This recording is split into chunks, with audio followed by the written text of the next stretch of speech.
Now, in an interview yesterday in the Observer magazine, interior designer Nikki Haslam says, "I don't do nostalgia. The phrase, the good old days, never passes my lips." So, what do we think? Is it possible to live life without looking backwards? Or do you need to remember the good old days and the bad old days in order to grow? What do you think, Rob? With nostalgia, I can't remember much, to be honest with you. That would be the drugs. So yeah, 2 trips to rehab will do that, and I'm ever so upset about it because, you know, I've had loads of great times that I just can't remember. And but you know, like with your Take That days, do you now look back, because so many years have gone, and embrace those days now? Oh yeah, absolutely. You know, what really happened in Take That was I was with four mates travelling around the world, having a blast of a time, being screamed at by you know, a load of prepubescents that have since grown up. Here today. Yeah, and you know that, and I look back just with fondness now. You know, we've made up our differences and all that business.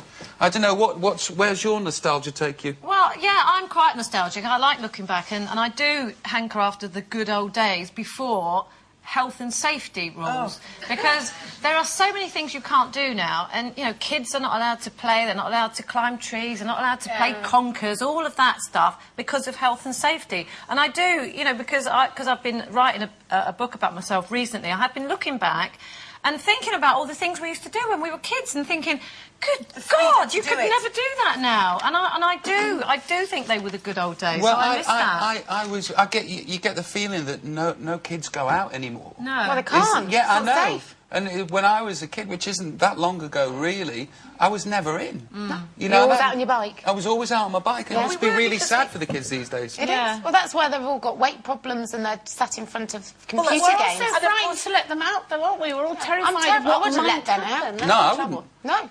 But it's technology as well. I just hanker for the olden days when you don't had a start tape recorder that went fast forward, rewind, play and record, and you knew where you were with those things. You had 5 million bloomin' doody-doo things to change one television. How long have you had your iPod? A year and a half. Where is it? In the box. Because Still in the box. I'm frightened of it. I know that you're a gadget woman. What do you like with all sort of gadgety things? You're quite...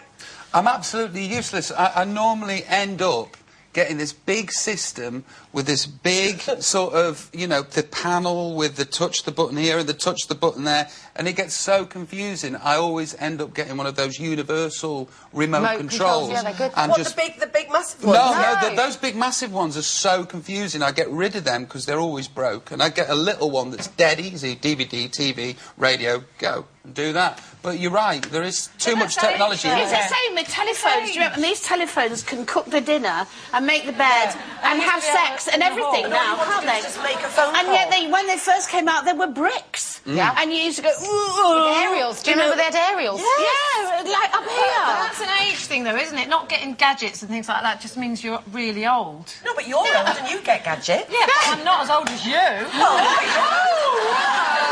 we're the youngest. That's why I love loose women. Robbie has agreed to stick around.